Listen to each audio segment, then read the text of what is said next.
नमस्कार साथियों, आप देख रहे हैं मेरा यूट्यूब चैनल लीगल अवेयरनेस और मैं हूं एडवोकेट विवेक सिंह। प्लीज़ इस चैनल को लाइक करें, सब्सक्राइब करें और कमेंट करें। प्लीज़ इसका सब्सक्राइबर और इस चैनल का बढ़ाइए और लाइक करिए, वीडियोस को देखिए। आज हम लोग बात करने वाले हैं हाईलाइटेड केस जो इधर बीच में हुआ है, पुणे का हिट एंड रन केस। क्या है मामला और क्या इसके बारे में नियम कानून क्या है? हिट एंड रन केस मामले में क्या परिस्थिति है भारत की न्याय प्रणाली में आज के समय में हिट एंड रन केस के मामलों में, उस बारे में आज हम लोग जानेंगे। सबसे पहले थोड़ा आज अभी हम लोग घटनाक्रम जो है समझ लेते हैं। पुणे में एक हिट एंड रन केस हुआ जिसमें 2 लोगों की मृत्यु हुई। जो आरोपी था वो 18 वर्ष से कम का था। उसने लग्ज़री कार इस्तेमाल की थी और उसने ये खबर आई कि अल्कोहल भी कंज़्यूम किया है। उसके बाद क्योंकि वो 18 वर्ष से कम था, उसको ले जाया गया JJ board, juvenile justice board के सामने, जहाँ पर 15 घंटे के अंदर ही उसको ज़मानत दे दी गई। और जेजे बोर्ड ने जो ज़मानत दी उसमें शर्तें जो रखीं, उसमें ये थी कि कार दुर्घटना के ऊपर आप निबंध लिखिए और 15 दिन तक आप ट्रैफिक पुलिस के बीच में बिताइए।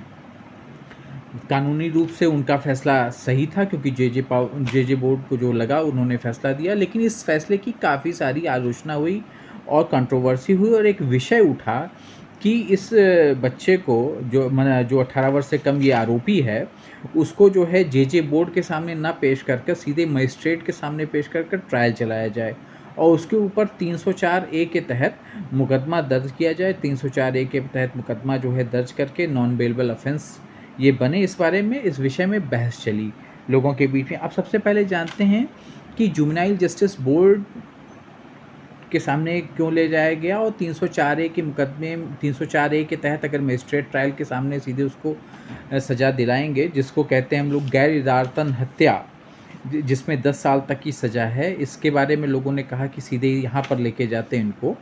तो इस विषय में हम लोग कानूनी जो पहलू है उसको समझने की कोशिश करेंगे।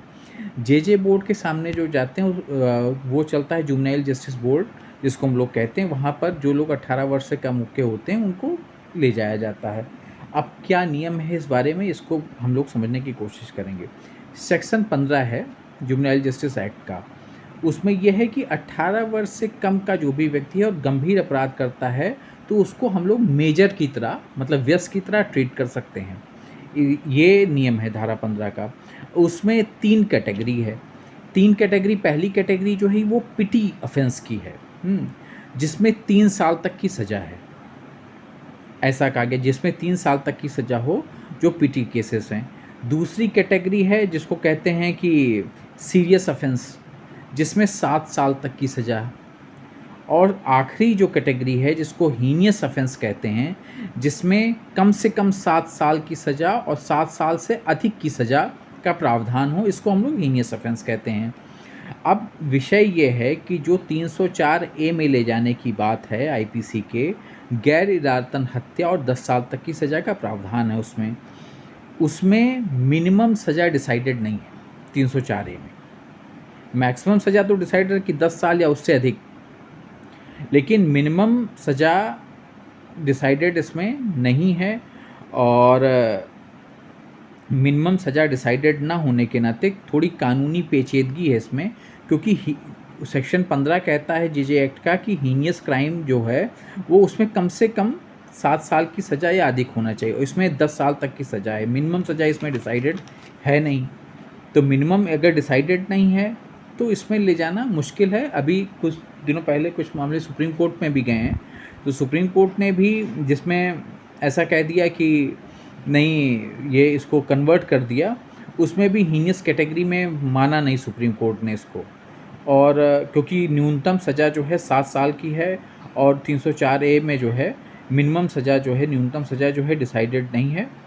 ये विषय है 304 ए में ले जाने की। जो थोड़ी कानूनी पेचीदगी या बारीकी की बात है वो ये है कि क्यों नहीं ले जा सकते हैं। बाकी कोर्ट अपना अपना निर्वचन करता है, अपने हिसाब से देखेगा। उसको अगर लगेगा कि हाँ ले जाने लायक है तो वो अपने फैसले में उसको अपना आधार बनाएगा। कानूनी जो पेच है वो इसमें ये चीज़ है। अब एक विषय और भी उठा कि क्या गाड़ी जो इस्तेमाल होती है वो माँ बाप जो है, जो बच्चे 18 वर्ष से कम हैं, क्या माँ-बाप भी उसमें दोषी हो सकते हैं या आरोपी बनाए जा सकते हैं? तो जी, बिल्कुल बनाए जा सकते हैं। माँ-बाप जिनके नाम पे गाड़ी है, वो लोग आरोपी बनाए जा सकते हैं। 199 ए जो मोटर व्हीकल एक्ट का है, एमवी एक्ट का है, उसके तहत माँ-बाप को भी आरोपी बनाया जा सकता है। नाबालिग जो है गाड़ी का इस्तेमाल जो करता है, तो मालिक की जो है सहमति से किया होगा, ऐसा कोर्ट जो है प्रिज़्यूम कर लेती है।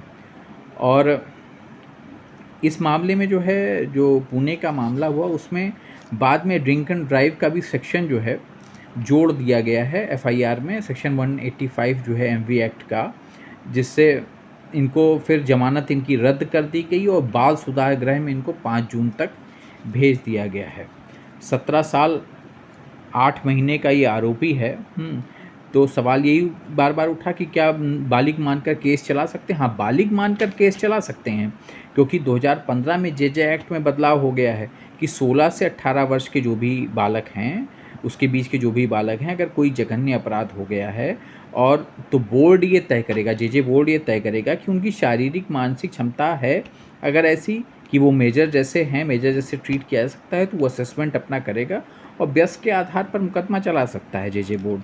लेकिन उसको 304 ए में परिवर्तित होना या नहीं आना, उसकी टेक्निकलिटी, वो न्यूनतम सज़ा इसमें डिसाइड नहीं है 304 ए में, तो वो बात उसमें बाधा बनती है। इसको कोर्ट अपने हिसाब से देखेगा, आगे चल के अगर ऐसा कोई एप्लीकेशन जाएगा तो कोर्ट इस बारे में देखेगा। अब एक विषय और इसमें आता है कि कुछ मामले आप उदाहरण के तौर पे आप देख सकते हैं कि जिसमें नाबालिग को बालिग माना गया है। जैसे इस मामले भी बालिग माना जा सकता है क्योंकि 16 से 18 के बीच में है। कोर्ट जेजे बोर्ड असिस्ट कर ले कि हाँ, इनकी शारीरिक मानसिक क्षमता ऐसी है, तो उनको मेजर मान के केस चला सकता है। जैसे दिल्ली का गैंग रेप का मामला था, उसमें 6 आरोपी थे, उसमें से 1 आरोपी नाबालिग था, लेकिन सुप्रीम कोर्ट ने उनको बालिग माना और उसी के बाद ये परिवर्तन भी हुआ है जेजे एक्ट में। और Mercedes hit and run case 2016 का, जिसमें 18 वर्ष होने में 4 दिन बचे हुए थे आरोपी के, और दिल्ली हाई कोर्ट ने इनको नाबालिग ही माना था, लेकिन सुप्रीम कोर्ट ने फैसला बदल दिया और उसको बालिग माना, बालिग मानते हुए ट्रीट किया इस केस में। अब उसके बाद ये है कि एक विषय ये भी है कि खबर ये भी आई है कि कानपुर में लास्ट अक्टूबर में एक व्यक्ति ने हिट एंड रन केस का मामला किया, जिसमें 2 लोग मारे गए रैश ड्राइविंग के कारण।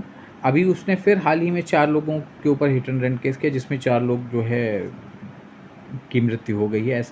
ऐसी खबर सामने आ रही है कि लेकिन तो बार-बार जो लोग रिपीटेड ऑफेंडर हैं, कुछ लोग इस पे मीम भी बना रहे हैं कि क्या इनको भी वहाँ भेज दिया जाएगा कि निबंध लिखिए और ट्रैफिक पुलिस, तो वो अपनी आलोचना ठीक है, लेकिन बहुत ये मीम बनाना और ये सब कोर्ट के फैसलों पे बहुत उचित बात नहीं है। कोर्ट अपना जांच परख के ही जो कानूनी दायरा रहता है उसके आधार पर ही फैसला देता है, तो मीम वगैरह बनाना नहीं उचित है। और बाकी ये है कि हाँ, आलोचना आप फैसले की कर सकते हैं, लीगल एस्पेक्ट में आप उसको देख के उसको सही गलत बता सकते हैं, उसके तरीके पे आप आलोचना कर सकते हैं कि नहीं, फैसला इस तरह भी जा सकता था, लेकिन उसका हँसी का पात्र बनाना या मीम्स बनाना ये उचित नहीं है। अब बात करेंगे कि कुछ हिट एंड रन केस जो काफ़ी दिन तक चलते रहे, इस विषय में बात करेंगे कि एक नवजोत सिंह सिद्धू जो मशहूर क्रिकेटर हैं, उनका hit and road rage case है 1988 का। 30 साल लग गए इस मुकदमे को और कई बार इसमें दोष सिद्धि हुई, अंत में 2018 में फैसला आया और दोष सिद्धि हुई। एक ऐसा ही मामला है नंदा लोगों से जुड़ा हुआ, जो BMW hit and run case के मामले से विख्यात है, 1999 का। 2008 में इसमें सज़ा हुई और 5 साल की सज़ा हुई। संजय दत्त का हिट एंड रन केस, जो मशहूर एक्टर हैं बॉलीवुड के संजय दत्त, उनका मशहूर केस है एक संजय दत्त का हिट एंड रन केस 2002 का, जिसमें 2015 में वो दोषी सिद्ध हुए और 5 साल तक की सज़ा हुई। और सलमान खान जो मशहूर एक्टर हैं बॉलीवुड के, जो भाईजान के नाम से जाने जाते हैं, उनका केस हुआ 2002 में हिट एंड रन केस। 2015 में वो बरी हो गए। और एक आंकड़ा है नेशनल जुडिशल डेटा का कि 4 करोड़ से अधिक मामले जो है लंबित हैं कोर्ट में हिट एंड रन मामले में। हमारे देश में वैसे भी